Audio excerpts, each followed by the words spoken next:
Hello and welcome to the Brake Magazine and Trail and Adventure Motorbike Podcast 2024 Dakar Special. With me, Clive Barber, and my good mates Lel Pavey, Neil Hawker and Simon Hewitt.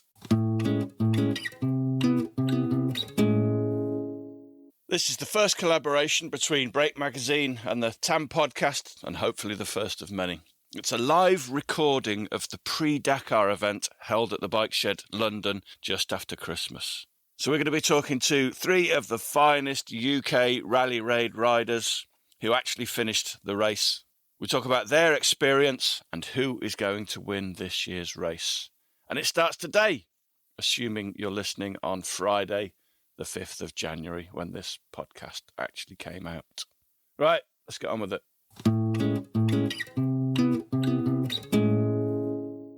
Ladies and gentlemen, welcome to the Brake Magazine Trail and Adventure Motorbike Podcast, Dakar Podcast. Joining me on, it's not really my podcast, Lel invited me to do it the other week after he was on my podcast, so I can't take any credit for this evening. But we're going to be joined by three of Great Britain's finest, most successful rally raid riders from around the UK. They're going to come on the stage in a minute, and when they do, please give them a massive round of applause to Lel Pavey of Brake Magazine, Dakar entrant 2015. Neil Hawker, Dakar entrant 2020 and 2021. And Simon Hewitt, Dakar entrant 2020 and 2022. This is the finest Great Britain has to offer in Dakar rally raid riding. Why are you all laughing? See, you put the biscuits near me, good. Before we get into this, let's have a little bit of audience participation. Who here has had a thought or a dream of maybe one day, I haven't told you what the question is yet, keep your hand down. Who here has ever had a dream or a thought of actually ever entering something like the Dakar? Good show. Who has actually entered the Dakar? Look, there's a man. I told you, legend. 4 people. Who has finished the Dakar? 4. Hey. Last one. Who has cried whilst riding in the Dakar? I thought Lyndon Poskett was going to be here, that's why I put that one in. I didn't know these two had cried as well. I'm assuming most people know what the Dakar is. We've seen it on the television, the amazing... Did you spot I'd put a sticker on your bike, by the way, for next year? What have you got on there? One of my Tampod stickers. Jude, you're always plugging yourself. Send me an invoice. Send it to Noel Tom Kendall.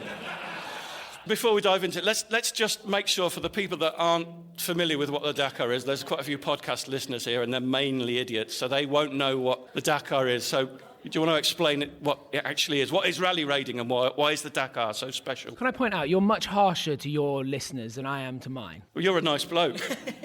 Go on, Si, you can explain that. Well, there's a lot of people here, so hopefully you know what the Dakar is. You saw the logo and thought, I fancy a bit of that. And so, yeah, the Dakar is the longest, the hardest rally raid in the world. Multiple days, multiple weeks over varied terrain through open desert where you have to navigate your way through. There's been other desert races before it, and there's been other desert races since then. But the fact that there's a room full of people here probably tells you all that you need to know about Dakar itself and like how it's, I guess, established itself as the biggest and the hardest in the world. It's not just a bike race, is it? There are multiple different vehicles and multiple different classes within those vehicles. So tell us a little bit about the other classes and then maybe a little bit more information and detail about... Does anyone care about the other classes? No, not really. Cars, trucks, 4x4s. Some massive trucks, some blokes on quads who are...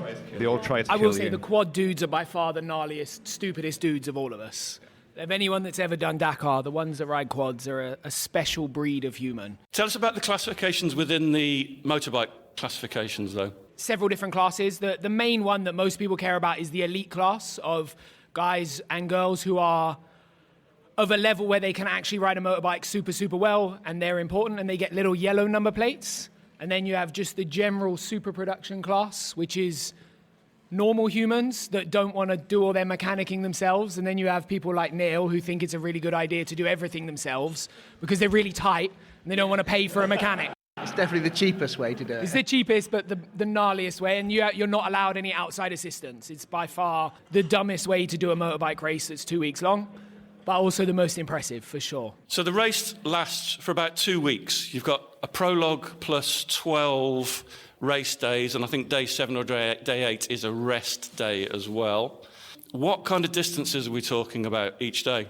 Kind of ranges, really. The early days of the race, it's normally somewhere between 250 and 500 Ks. And then the stages in the middle of the race are somewhere, racing and liaison together, probably 600 to 800 Ks a day on average, somewhere in that region. So far enough that you've ridden some big days. Yeah, we've probably got a list of it here, have we? But yeah, somewhere in the region of that. What's that, like 350 to 500 miles, somewhere like that? The 24 race, the average daily mile in miles is 381 miles. That's an average. There's not even a set lunch break or a 10% discount. Oh, that's not true. There is a set lunch break. We'll get into this. The longest day is 542 miles. I do that in the lakes most weekends. Can you do that in the lakes without falling off? As long as you're prepared to go around it 5 times, yes. The Dakar has obviously started being the Paris-Dakar. It's had a number of different evolutions going from Europe through to Africa. It has done lots of different trips. It's not always been just in the early days, it wasn't just Paris to Dakar. It sometimes went as far as South Africa. I went to watch the Dakar for the second time in 2007, got off the plane and found out it had been cancelled, which was a shame. And then obviously that then moved to South Africa for a number of years, and it's now in Saudi Arabia, as it has been for this will be the 5th year, I believe. Is it still the Dakar? Yes. Articulate answer there. I like it. For me, I think it still is, because there's still nothing else really that compares in quite the same way. Obviously, there's a few other rallies now that are quite long, Africa Eco Race especially, but what makes Dakar really difficult is not just the fact it goes a long way, now it's the level of the racing. Because, they've made it a little bit shorter. Because the level has come up, there's no room for you to be a bit shit and get away with a mistake anymore. You have to move quick, you have to make the time cut off. And it means the intensity, I talked about it in that video a little bit, but the intensity of going for a trail ride all day versus the intensity of riding against 150 other people that are probably quicker than you, and you've got to keep up or the race just goes without you, like that makes it significantly more difficult than any other race. There's not many other rallies where you turn up and there's 150 quick guys. It just doesn't exist. Whereas Dakar's the one where you're hanging on just to survive most of the time. I'm sure you guys would say the same. There was days where you ride out your skin and absolutely still just shit. You come nowhere and no one cares because you think you're the best there. And then some fat bloke passes you and you're like, what the hell was that about? That was David Knight when I passed him. I'm just saying, can I just say, I passed David Knight in a race. I had a helmet on, I was on a motorbike, and I passed him legitimately. He was lost, but I passed him. So that's it. I can stop now. I can retire. I'm happy. You came 37th that year. David Knight was 24th. You were 37th? 37th. Do you reckon you'd have been quicker if you'd just followed your dad? Not my dad. My dad ain't got the knees anymore, but I've followed Simon Pavey in a lot of places, and no. No, you don't want to do that. Let's talk a little bit about the daily process of the Dakar. I know there's some early starts, and it might be interesting to see what the difference is between doing Malimoto or Motul by whatever it is these days. What's your average day of the 13 days of riding in the Dakar? Someone like me, I went with the team last time I went in 2022. So I paid for my place in the team, and I had a mechanic looking after my bike. I had my girlfriend Holly there. She was looking after my kit and babysitting me, essentially, for 2 weeks. So I wake up in the morning reluctantly, get some kit on, like 4 to 5 in the morning, something like that. Try and eat something, try and go to the toilet, get the job done nice and early in the day. You laugh, but it's important. Typically leave the bivouac for like 6 in the morning, something like that. Usually a couple of hours on the road. Start the special around 8:30, 9 maybe. Typical stage time for me might be 6 to 8 hours in the stage, and then a couple of hours on the road at the end of the day as well. So getting to the bivouac 6, 7 o'clock in the evening. Give my bike to my mechanic. Hopefully only has to do a oil change, air filter, etc. And it's good to go for the next day. And then to the briefing at 8 o'clock every night. Eat something, try and be in bed by 10, and repeat for 14 days. Did you actually go to the briefing? Yeah. I missed it every day. Did your dad go and tell you what they said? Absolutely not. Do you think my dad's ever turned up on time as well? Fair point. You mentioned you have a compulsory 50-minute stop for food. You actually have to carry food with you. Yeah, so they give you a tremendous packed lunch. I don't know if it's the same now, but when I went, they gave you a fantastic packed lunch the night before of crackers, cheese. I smashed that as soon as I got it. Powerade. Oh, that was an afternoon snack, was it? Yeah, and I think we probably all did the same, where you carry like an army ration with you. I was trying to carry 2, so I'd have like one for breakfast at the start of the special stage and then another one at your compulsory 15 minutes. That compulsory 15 minutes isn't just chilling. Now they check your inflatable body armor. If that's been used, you've got to change your canisters and prove you've changed them. You've got to fuel your bike, and then pretty much your time's up.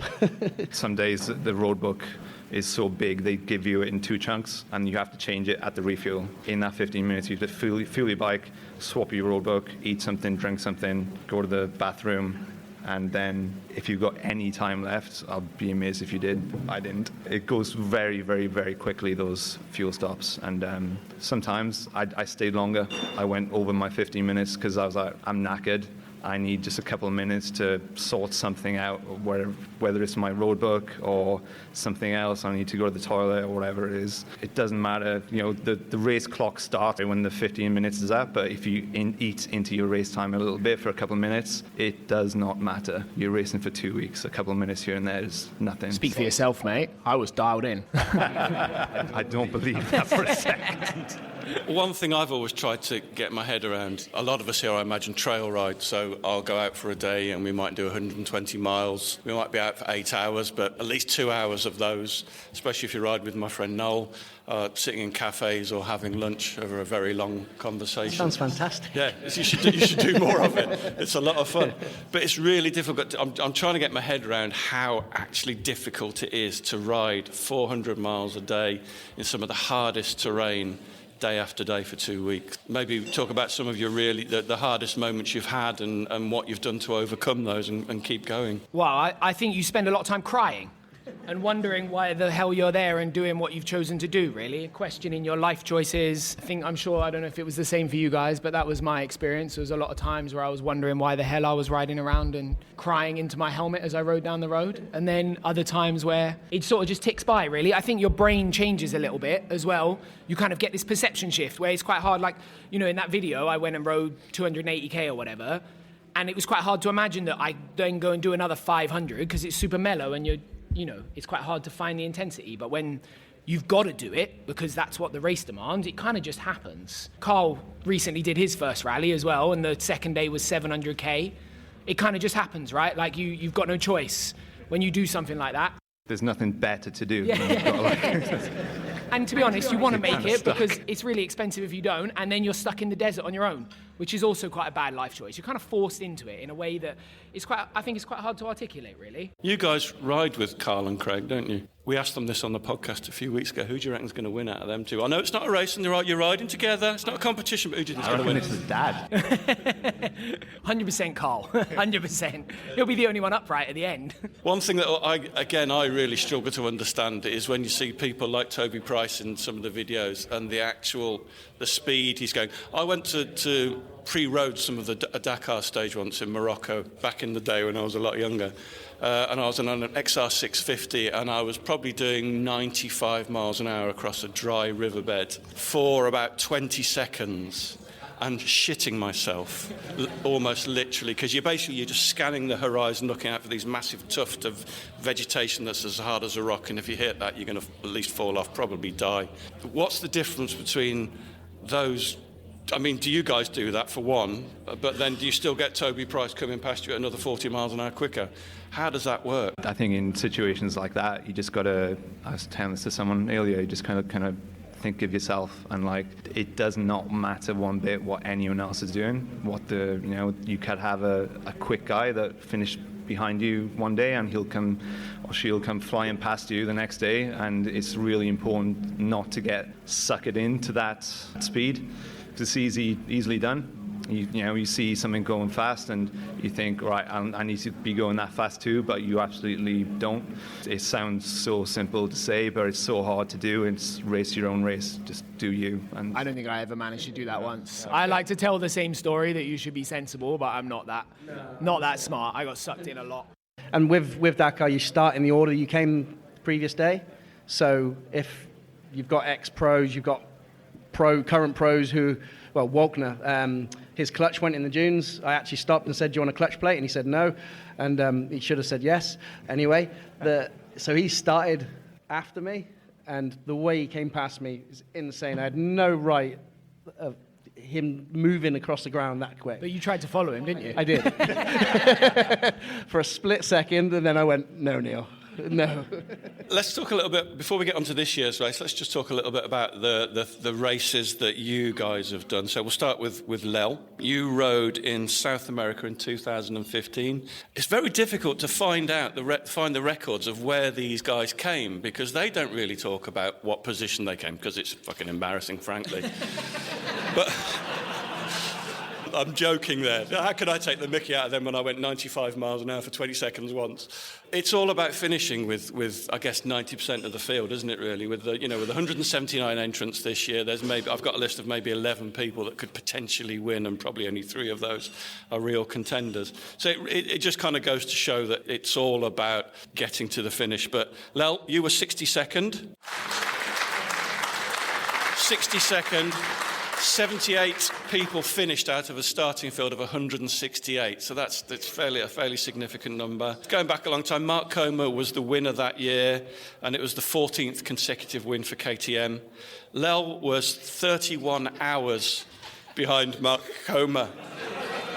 He'll tell us the story about being towed here, but he ended up having to be towed quite a lot of the way by his dad. I did some towing as well. I want to point that out. Fair enough, but I just thought it's really sweet that Simon still let him win by 3 seconds. Tell us about your race, Lel. I had a shit show, to be honest. I think that's the only way to put it. Everything that can go wrong in a Dakar went wrong, and I still finished. I had massive crashes, my bike broke down, my old man's bike broke down, I had to tow him, we point that out. My bike broke down again, and I basically got towed across the finish line, and it was, rode it out with a bad concussion and a janky ankle and a bike that still doesn't run to this day. Yeah, that's kind of my story, really. You saw videos of him riding earlier. I mean, how good is he, right? He teaches the rest of us how to ride, and if that's his experience, what chance do the rest of us stand? So, no.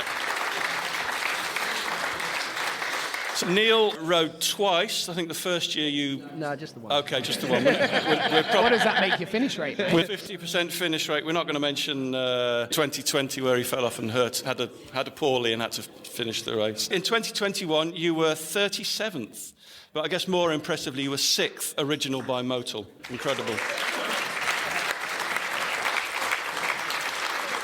And that was the year that Kevin Benavides led at the first Honda 1-2. Neil was only 18 hours behind Benavides. As I mentioned earlier, David Knight was 24th. 108 starters, only 44 finishers. Presumably yours was a pretty hard year, Neil. I learnt a lot from 2020. I went into 21. I was going to skip a year, but then COVID happened, so I thought I'd jump on while COVID was happening. And it was a great decision, really, because there was nothing else going on. So there was lots of people with some money to spend, and they helped me all the way. The hardest bit about Dakar is getting to Dakar. All you want to do is finish, because so many people put so much effort, time, money into you, and you've got to get across that finish line. So for me, 21 was just not so much try and race, even though I did get carried away a few times. Some days you feel good, you ride a bit harder. Like Leo said, you get someone past you and you try and keep up with them. I just wanted to finish, and I can't say I took it easy, because I didn't take it easy, but I just took a lot less risks, and there's so many risks. I mean, I think it's 65 hours of racing, I think I did, something along them lines. There's a lot that can happen, and a lot that does happen. So, I think you just got to take it day by day and enjoy it as much as you can. We talked a little bit earlier about when you came across the finishing line. That was a fairly emotional moment, right? First things, spoke to my girlfriend, got on FaceTime, and I was like, bit tearful. But on the way back, it was just, if I can bottle that feeling and have a sip every now and again, it would be absolutely fantastic. Yeah, there's no other feeling like it. Because it's very selfish. It's a year of build-up, but it's been years and years of trial and error and experience of trying to get there. So it's not just, it's years and years of riding motorbikes. And then the year of just solid focus on Dakar. So it all comes to an end, and you're like, oh, bloody hell, what's next? Any of you were at the bike show this year watching the BMWs in that tiny little arena, the new 1300 GSs, but it was Neil that was launching them over the gap jumps and things like that and stopping on an instant, which was all quite impressive. Again, he can ride. Thank you. You're welcome. Let's come to Simon next. So Simon entered in 2 years as well, 2020 and 2022. I think 20 was a mechanical. It was, yeah. But you still kind of carried on after that. I did, yeah. 2020 was the first year that they kind of let you carry on if you went out through a mechanical failure. You weren't classed as a finisher and you didn't get a medal, but they kind of just let you carry on if you could get your bike fixed. So I was able to do that thanks to some very nice people. I rode the last 3 stages through the empty quarter, which was incredible, and got to the finish but was not a finisher. So yeah, it was a very strange feeling on that last day, because all the guys I'd ridden with for 2 weeks were getting their medals and I wasn't, and rightly so. But it was it was a very heavy feeling, and just sowed the seed for going back. So that year, 2022, 111th, the year that Sam Sunderland won. It was 108th. Sorry, 108th. I don't want to be a dick about that, but those 3 places. Fairly dickish, to be honest. I worked very hard for those 3 places. And we've got your bike here as well. Where is it? That 126. What's really fascinated me today, I'm sure everybody's looked at the various bikes that we've got on show, but the difference between Charlie Borman's bike, this one, and this brand new factory TAMPodcast, now sponsored for free sticker rally bike ever, massively significant. Huge differences even in a very short period of time. Any highlights from your race that you can think that people would enjoy? The good one or the bad one? Let's stay with the good one, I think. The good one. Like all of them, there's highs and lows every single day. I had a pretty big crash on day 4, bent the bars in the bike, bent myself, and I was riding in a fair bit of pain for the last 9 days of the race. So it was good in a way, because then I definitely didn't ride too fast anymore. Kind of nursed it across the line, but emotional couple of weeks. It was, like I said, it was awesome. I had my girlfriend Holly with me, and it was very, very lucky to have the experience of doing that together. And she's up the back and she's really shy, so if she's everyone turns really around, shy. Yeah. She's waving. And knowing Sai and Holly very well, 100%, she is like one of the reasons you finish. Oh, 100%. Yeah. She washed, she helped me a lot every day, but... Go on, but she washed what? Washed my pants every day. Every single day. Just take a few spares next time, that'll be easier. I took 1 pair as well, two pairs. Yeah, it was a character test. But yeah, that was the big thing, and I'm sure it was the same for Neil in the sense that, 2020 didn't go great for either of us. So, in my head, it was all kind of like one long campaign. They both kind of blurred into one. I think the experience of getting to the finish when we finally did it was it wasn't just the end of one Dakar. It was the end of probably a 5-6 year project for both of us. So I was quite lucky in the sense that the COVID restrictions were far less when I went, so Holly could come with me, and it was awesome. You all 3 started to train together for 2020, but you didn't enter in the end. I didn't enter, no. My admin in life was a bit shit, and it came beyond me. Let's start looking at the race for 2024. Are there any significant rule changes or changes for the race this year? I suppose the biggest thing for the human beings that are entering it in the kind of Rally 2 and Rally 3 class is the digital road books. So the elite riders, the ones with the yellow backgrounds on their numbers, they are getting paper road books again. But like I said, the human beings, they are getting a digital roadbook, which Carl raced with at Morocco Rally in October. And it's a massive change. They've been talking about it for a long, long time. They've never been able to get the technology right. The biggest problem being when you're out in the dunes and you get the glare, the sun particularly when it's right above you. You can't actually read the screen very well, which is not helpful when you're trying to read and go fast. They've kind of got it to a point where it's usable, so they're employing it this year for the amateur racers, and I'm sure it'll go for the elite guys at some point in the near future. The other big thing is what they're calling the 48-hour chrono stage. Essentially a 600-kilometer special through the sand dunes, split over 2 days. So everyone starts on the first day. There are 8 bivouacs laid out, mini bivouacs laid out along the route of the special. Wherever you get to at 4 p.m. on day 1, the next bivouac that you get to, whether it's number 4, 5, 6, whatever it is, you stop there for the night, keep there, and then carry on the next morning to the next bivouac. Sounds so good. Honestly, that sounds right up my street. Yeah, it'll be a hell of an experience, and I think it's going to be the thing that the person that wins that stage, I think, is going to win the ride. So is there going to be, from what I read about it, it sounds like at 7 a.m. the following morning, is it going to be a mass start out of all 8 bivouacs? I hope so. That would be quite cool, wouldn't it? Yeah. I think that's probably one of those things, in my experience of Dakar, they have a lot of plans of these ideas, and they'll think maybe, we'll do a mass start, but they'll decide at like midnight the night before, and then they'll change it by the morning anyway. For me, it's like actually quite cool, because it's a little bit return to how it used to be. Like even the marathon stage bivouacs where you sleep out and you don't have your camper van, they're often quite nice places as well. You've got a nice comfy bed and whatever, but with this one, like, it's meant to be pretty rough. It's in the desert, it's simple, it's not going to be a nice experience for anyone, which as a viewer is a better thing to watch, right? Like, you want to watch people suffer. You don't want to see them like sleeping in a motor. I wouldn't want to be doing it. I don't want to sleep on the sand. That sounds a bit shit. For the Malay Moto, for the original riders, it's perfect. Yeah, off you had a tent. It also sounds like there's going to be no level of communication, so the people in the various bivouacs aren't going to know how they've done that day compared to everybody else, so that's going to throw us. Someone's going to figure that out. If there's a way to cheat, they'll find it. What other changes are we looking at for this year? Anything significant we know of? Those are the two primary changes, really. Yeah, and I think it's just quite nice to see them trying to bring it back to a little bit of... Obviously, they're making a spectacle out of it, but the idea is to just bring it back to a little bit of its roots, really. The entry requirements now are much stricter. Like, when I went, they were pretty loose. As long as you could prove that you could vaguely ride and you knew someone who was French, they'd let you ride. Whereas now, like, I think you actually have to prove that you are a really good, capable rider, because they don't want people stuck out in the desert out of control. So it's a way of bringing that back, and it's quite cool to see, really. Unless, of course, like we were talking about this earlier, I think there's a small chance that a few of the guys finish the whole stage in one day, which will kind of ruin it, won't it? Yeah, it'll be a superhuman effort if they do, and like, all credit to them. Like, those top guys are unreal. Yeah, especially in the sand dunes is something else, isn't it? But yeah. Do you want to talk about some of the ideas for change as well? The Challenger races and the carbon neutrality by 2030. Do you know much about that? The generators from the electric cars keep you up all night.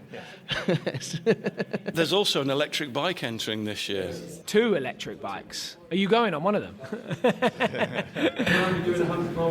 100 miles a day in the sand on an electric bike. This stuff has got to start somewhere, isn't it? You know, and if they do 100 miles a day this year, awesome. If they do 200 next year, fantastic. It'll keep growing like that. I don't see the electric thing being a long-term thing. I think that the better avenue to go down is probably the alternative fuels. It's got to start somewhere, and for the image of motorcycling and Dakar, they have to be seen to be doing something. That's the biggest thing here. With like the Audi, you know, the Audi electric car, which is electric drivetrain. It's not an electric car. They've got a big old engine in it feeding the batteries, but it's an electric drivetrain car. Like I said, it's got to start somewhere. What was that like with the Audi coming past you? Because like, one of the things in Dakar that is terrifying as a privateer is like, when the cars come past, it's like death from behind. It is unbelievably scary, isn't it? You just go completely blind. This car comes past you at 100 miles an hour. The whole world closes in. Yeah. But you can hear them coming, right? Because they're really loud. But when a silent car comes past... Yeah. Unbelievable. It's like, I don't know if you've seen Independence Day, where Will Smith gets hold of that alien ship and he takes it for a test drive.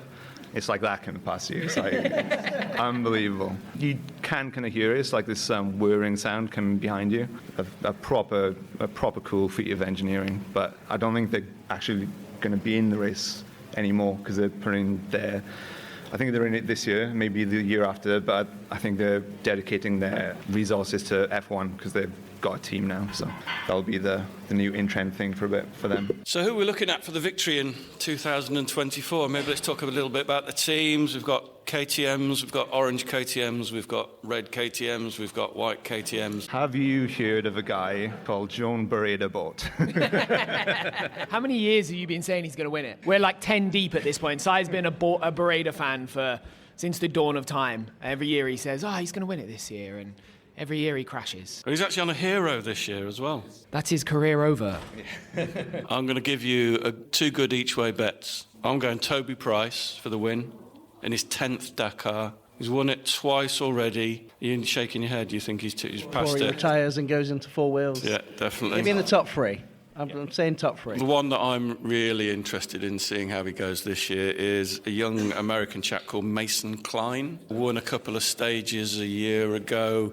Didn't have a ride 2 months ago. He's 22 years old. He's rapid, and he's just been taken on by Cove on one of their bikes. As you know, Cove have been, I think this is their 2nd year, or is it their 3rd year? 2nd year. So Cove, probably everybody knows them, the new Chinese marque that are producing some incredible bikes. They entered 3 last year. They all finished. They all look fairly quick. So I'm really intrigued to see how Mason will. Now I've said that, he'll probably crash out on the first stage. I think he'll win a stage, won't he? I think he's got a stage win, but not the Prologue. overall. Prologue stage. King of the prologue, I reckon. But you've got to ask yourself why you didn't have the ride. That for me is the big thing. Mason was a bit of a standout star last year. Like, he really came out of nowhere. He looks incredibly fast and he's really good at navigating. But when you look at Dakar, I think the guys that are the best guys in the world are the ones that have got their heads screwed on the most. And the more you watch of him and the way he talks about things and so on, his head looks a little bit all over the place. He loves to blame everyone else. It's always someone else's fault. Crashed into Van Beveren in the middle of a stage last year. I don't know how that's possible in a desert, but he rode into him. That kind of says everything you need to know, really. Like, I think he's great. But if you can ride into someone in the middle of Saudi Arabia is a big country. Do you know? You have to really put a lot of effort into that. If you're that good in a race where there's only 10 guys who can really win a stage and no one gives you a ride, I think you have to ask why. And I don't know him personally, and I don't want to slag him off unfairly. And now he's probably going to see this and think I'm a prick. But I think that's a really valid question. Is like, why are KTM not coming along and going, all our riders are and all their riders are old now. Not mean, but like Toby's 37. Walkner hasn't got a leg anymore. Sam's nearly, there's only Sanders left on the KTM team that's young and going to keep going for a long time.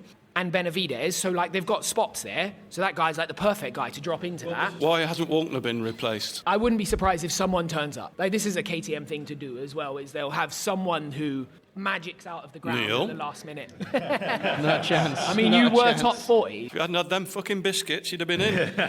This is probably not a hot take either, but I think I'm going to murder his name.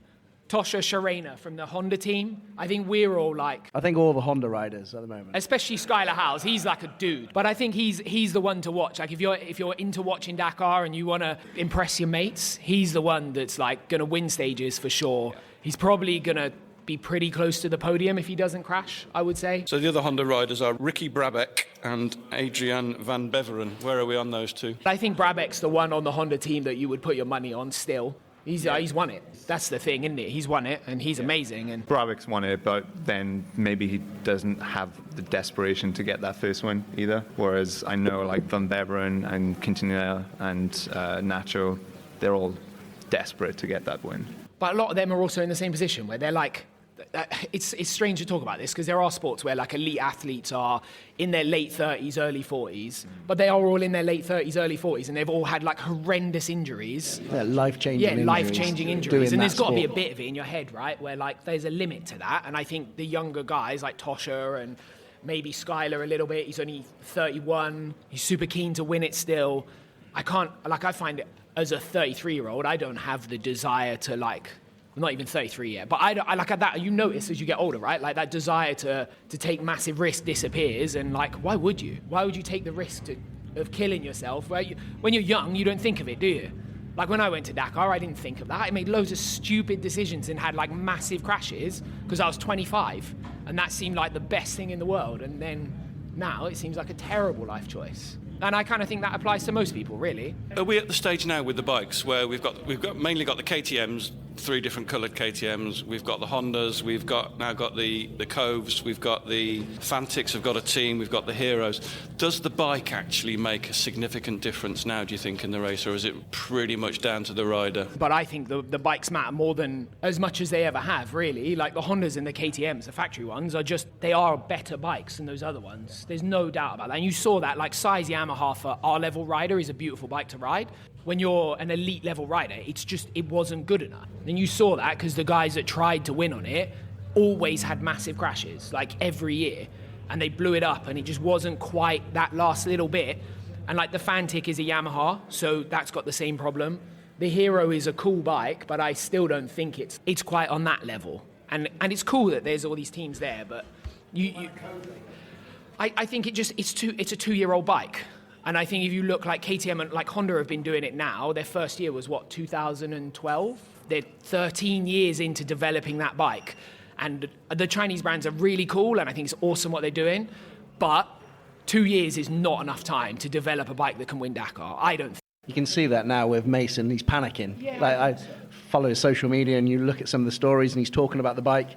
He's not got that trust in the bike. He's been riding a semi-factory team for the last 2 Dakars. It's a gradual process to let you know, because Cove have come out with this bike, which is awesome. Like, all 3 finished last year. Incredible for a new bike. But they need the kind of progression of gradually attracting slightly better riders every single year until they get a rider of the Sharena or Price or Sunderland. Someone will eventually get attracted to ride one of those. Mason Klein. If he wins a couple of stages this year, that'll set a bar and make it an attractive proposition for a factory rider. But that progression's going to take a couple of years, I think. Even if they get to a point where they're finishing top 10 in Dakar, that'll be a massive success. And if they go on to win it, that'll be unbelievable. That'll be like the story of the decade in Dakar racing, you know. But I think as well, like with that elite level of Dakar racing, the amount of trust you have to have in your bike to be able to push at the speed you can't have any doubt. Like, you need to know that when you hit that hole that you didn't see, that bike is going to save your life. Like, we were talking about this earlier, like this Carl's bike in the corner there, and his experience of riding a factory level bike is that the first time you hit something that should kill you on an enduro bike, it saves your life. And it's quite a strange experience.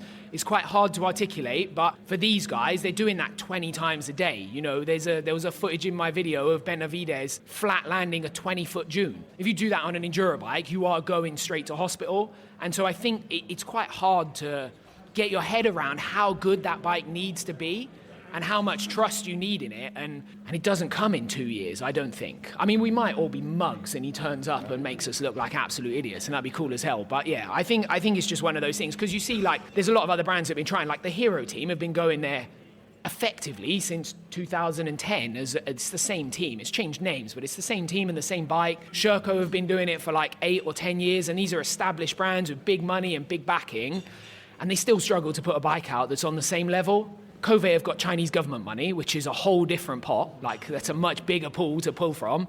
But it's definitely it's going to be tricky, for sure. Lel, who are you going for? I'll give you 2 choices. For a winner? Yeah. Overall winner, I think Sanders. We haven't talked about Sanders yet, but he was amazing last year, and he went out on such an unlucky, like, he hit a curb in the morning on the road and snapped his elbow and had a horrendous crash. But, you know, I think up until that point, he was probably everyone's favourite. He's such a good rider, and he's got that, like, Australian desert monkey thing where he's just capable of pushing himself harder than normal humans are and going faster, and he's so strong. I think he's the nut. Like, if everything goes well, he's the guy. You can have a second if you want. Oh, I've got to say Skylar Howes, isn't he? Because he helped me with my video. He's a top bloke. And he likes to, you'll see, if any of you are in, we're going to put the podcast out afterwards, but he also likes to run a bit, he calls it fluffy, and I like that. What he means is he runs a bit fat, but he calls it fluffy, and I'm down with running fluffy for a while. A little bit rich. So we'll go with that. One for the fluffy crew. Simon, who are your 2 top tips? Spanish guy, Tosha Sharena on the Honda. He won Desafio Route to 40 in Argentina, which is a world championship round. Smoked him. He won back-to-back stages in Rally du Maroc. which is very, very, very hard to do, even with the kind of like the new time bonuses thing that they've got going for opening the stage. Apart from him, I'll go Luciano Benavides. He is the world champion. Which is no small feat. Won the World Championship this year, which is the rounds this year were Dakar, Abu Dhabi Desert Challenge, the Argentina race, the race in Mexico, Sonora Rally, also Rally du Maroc, which is the championship, and he won it in the last special of the last race, which is unbelievable pressure. Well, we're going to do some audience questions in a bit. This guy's Mr. Data when it comes to the Dakar, so I can ask him some tricky questions. Mr. Data when I've got some time to prepare. Can't just pull it out my arse. Yeah, it's got a multi-tab spreadsheet of Dakar data. It's filterable, you can search on it.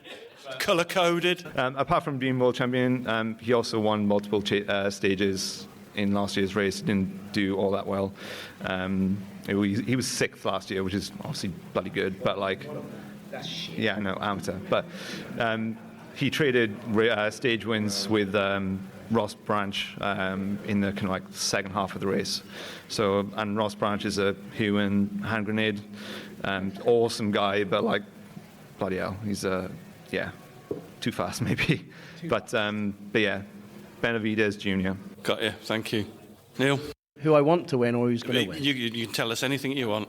Well, obviously Sam Sunderland, because he's British, and he's took the time to help me when I've asked questions. No, but I keep sending him messages on Instagram, and he just ignores me. You should try doing a podcast, you get a lot of that. You need to come top 40. Ricky Brabeck, because, again, he's mega guy. Took time to come and see me on the rest day, and we had a bit of a Eurosport thing, which was pretty cool. I honestly, Sanders for the win. He's a G for sure. Right, do we want to do some audience questions now? Or we can do some audience questions. Well, actually, before we ask questions, all the people that have so far offered me a drink and I've declined it, I'm ready for beer now. I've nearly finished. Can we just say a quick, wishing luck, Jane Daniels from the UK. I mean, she's probably well deserved. The Brits in this year's race, we've got 3 people riding with Vendetta Racing UAE, David Mabbs, David McBride and Oren Kelly from Ireland. David McBride's basically from UAE. I think they all, other than Jane and Sam they all live in Dubai. And Jane is riding, she's like a multiple women's world enduro champion. 4 times, yeah, and she's riding in the Fantic team. Did the first desert rally with Carl and Craig. Absolutely kicked his butt. Yeah. As One day I'll be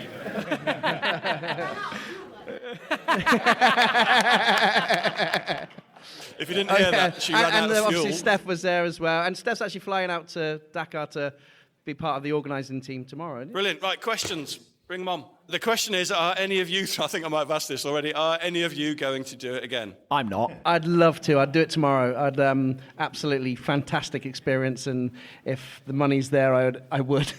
It's selfish. It's massively selfish. Sarah has had a hard time with me putting up for the last few years of just going on and on about after Dakar. We'll do it after Dakar. We'll buy it. Well, yeah. I'm 40 years old. I don't even own a house or a car or anything. So I've got a ropey old 15-year-old van. Gentleman at the back, very tall man, looks a bit like a wolf. For those listening in black and white, the question was: none of you are attractive, or I may have got that wrong, or have wealthy parents. So yeah, how much did it cost, and where'd you get the money from? I didn't count it as 1 year. It was like the 4 5 years. You haven't told Sarah, have you? She knows. She's the maths in this, really. What's the number? Next question. Very, very expensive, and without the help of a lot of people, a lot of fundraising, really, it doesn't happen.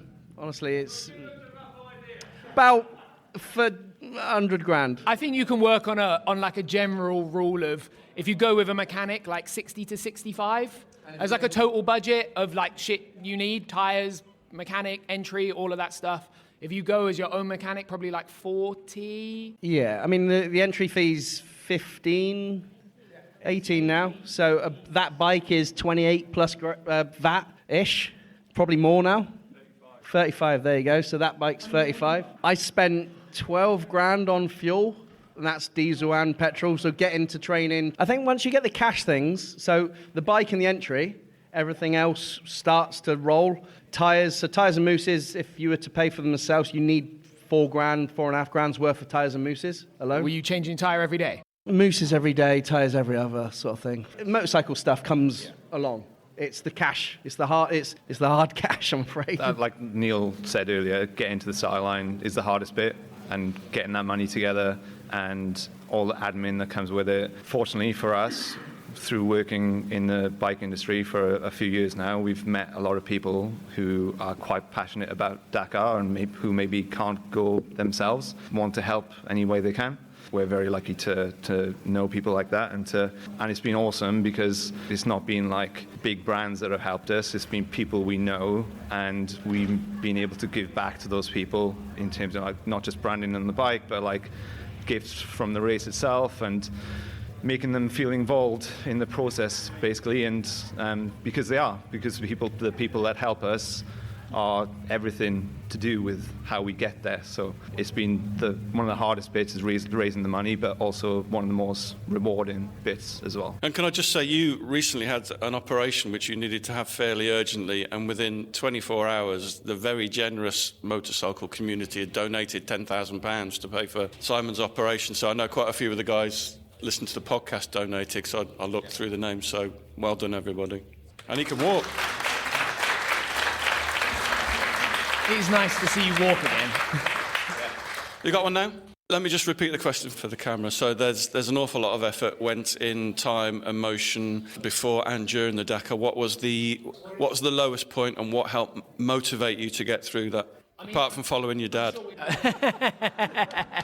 To be honest, he actually is one of the reasons I finished. There was one day, basically the year I went, there was a lot of altitude. It took a massive toll on me. We had some really hot days at the start of the race. The second day was 50 degrees. And I never really recovered from that. And over the next week, I never really stopped being dehydrated. And with the altitude and taking altitude tablets, it really took a toll on me. And on the morning of day 10, we had to cross the Andes. I was so dehydrated, I couldn't stay awake. So we had like a 200-mile road ride across the Andes, and I was falling asleep the whole way. And I was really in a bad mess. Like, I couldn't figure it out. I got some oxygen off the medics for the altitude. It was like 4,500 meters, and it didn't help. My oxygen was like 80, my sats were 80, and it was like I was a mess. I couldn't figure it out. Just riding down the road, falling asleep. And we talked about when I like cried during the race, and it was that morning because I thought, I can't get through this. Like I can't even stay awake to make it to the start of the special stage. I turned up an hour and a half late for my start time because I just couldn't ride more than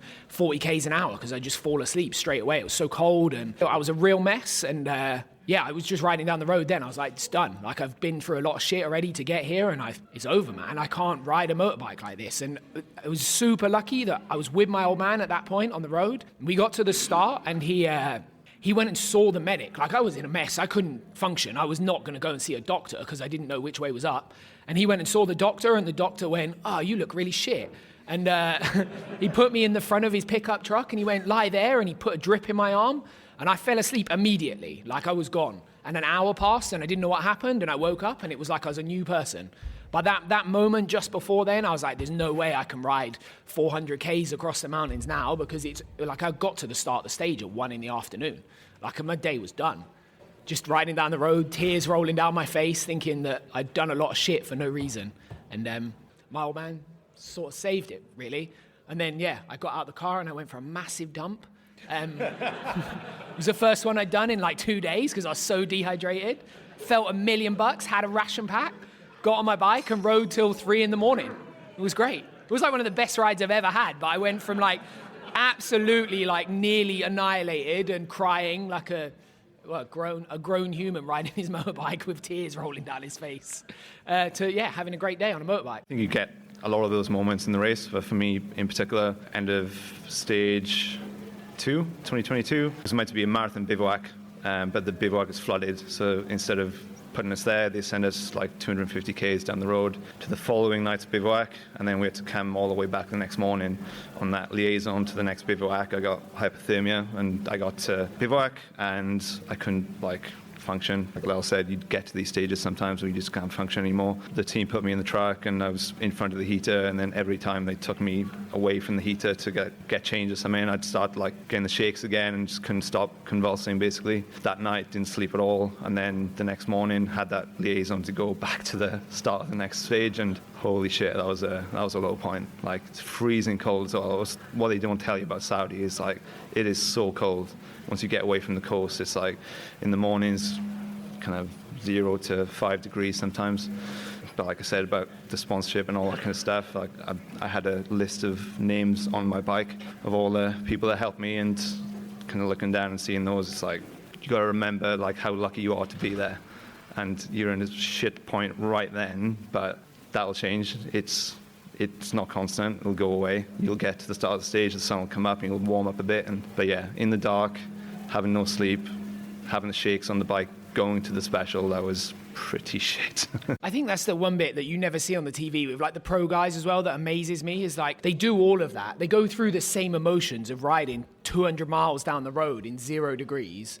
And then they get on their bikes and they go wide open. Like it's their job is to turn up and still go. When you interview them, their whole job hinges on those 2 weeks. Like whether they get paid next year or they earn any money that year is on how well they bother to do.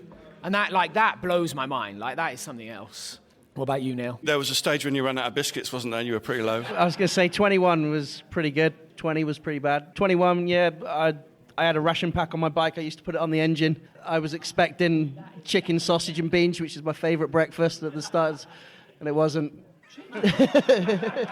Chicken.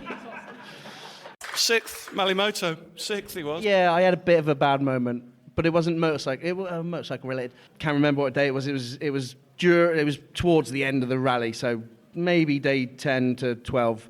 But I've got a torque wrench in there, and I didn't use it one time. And it was the end of the night, so I had a nice routine working on the bike. So I'd start from the bottom, do the tyres, check the spokes, oil, and all that stuff. During that oil change, I'd done the oil change. I was just putting the oil drain bolt back in with a spanner, and I just was a little bit too... I went too tight, and it went loose. And my heart sunk, and I just immediately, I knew I'd strip the threads and the oil drain bolt on a beautiful rally bike. Did you just leave it there and just get I just had a little moment to myself. I took it out, the bike's on its side. I took it to the KTM truck. I found a mechanic and I said, pretty broken English, because he was a Spanish guy. I think he was I thought Sam's, you spoke great Spanish. Terrible. No. And I showed him the bolt with the thread on, and he just shook his head. He went to the truck, got me a helicoil kit and a drill, and I said, can you come with me? Because they're not allowed to help you. You're allowed to help each competitor, but you're not allowed any outside assistance. And it's amazing what drilling an engine of a 450 rally bike on its side in the middle of the desert. Well, it was a big runway where we were that night. Suddenly, Eurosport are there with their cameras. I'm shaking like a shitting dog. Honestly, the sweat pouring down I feel it now. And he's just calm, tranquilo, calm. And I was, anyway, managed to drill it, and it all was nice, and someone bought the bike after, and it's fine. Again, for the microphone, is the Dakar has changed a lot, both in spirit and the sort of the nature of the race. There's lots of other races now kind of coming into its place, like historic and ones that are still running through Africa. Do you think it has really shifted? I do, but for me at least, like those other races, they've also shifted, because the thing that makes like the original Dakar such a big deal and those races through the 80s and the 90s, a lot of the adventure was those places were unknown. Really, if you were coming from Europe, like West Africa wasn't something you could Google, but also the bikes were pretty shit. Like if you go and ride like even a 2002 Dakar bike, they are really bad. And because they're really bad, that's what made it an adventure. Like you couldn't trust your bike. You couldn't ride your bike to the max. Whereas now, even like Africa Eco Race, like, a lot of people are turning up on really sorted bikes and they kind of know where they're going, and you can solve all of those problems because there's so much knowledge. And as soon as you have that knowledge, even if it goes to West Africa, it's not the same adventure as it was when you just got on an XT500 and rode out into the desert with a compass and a map.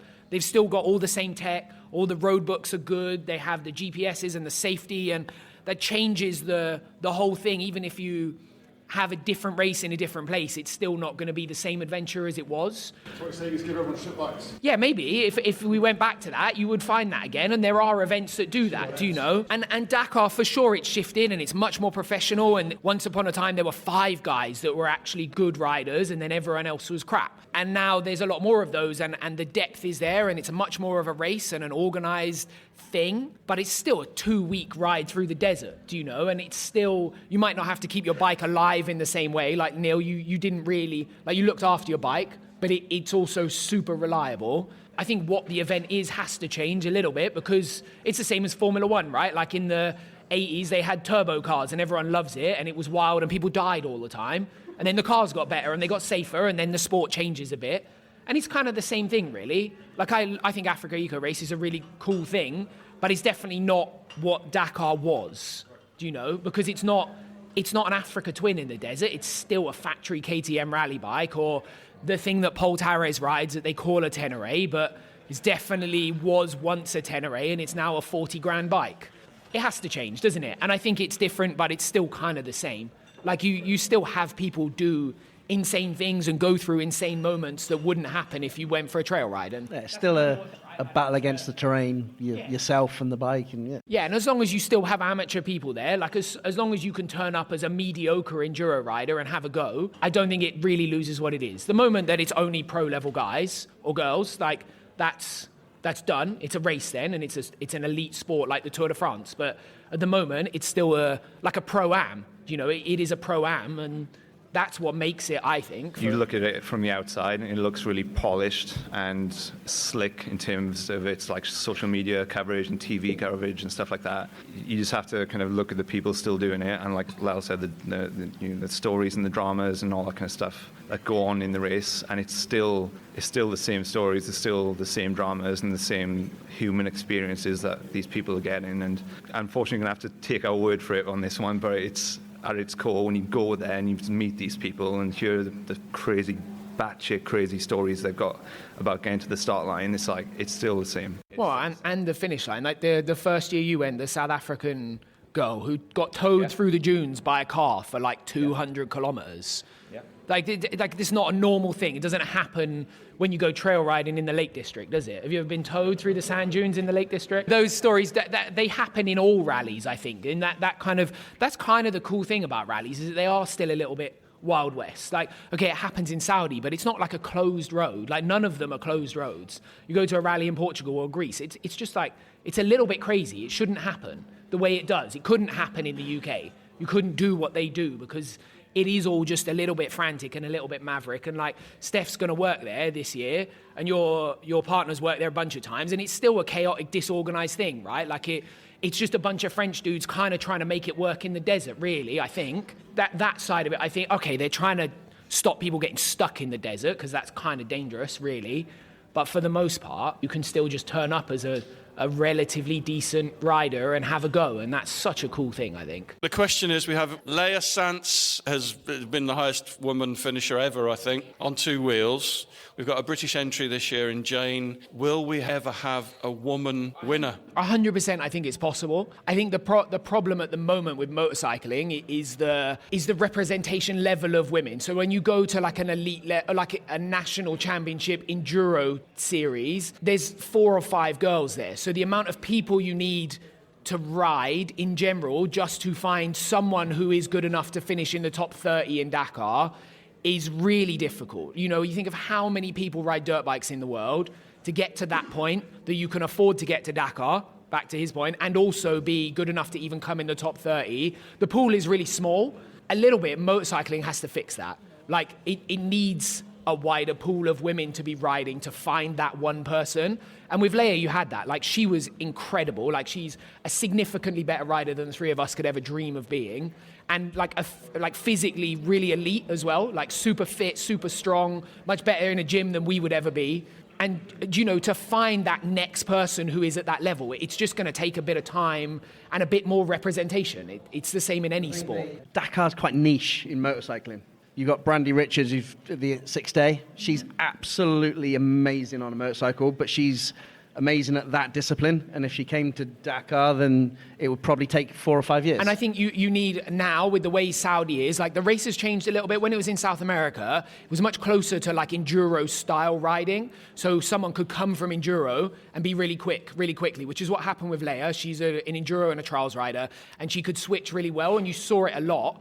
But now, the riders who are coming in and doing well straight away come from desert racing, and that pool is even smaller because desert racing really only exists in countries with deserts. So, like, we're talking the States, South Africa, Australia, and nice, like, it was a clever statement, that, wasn't it?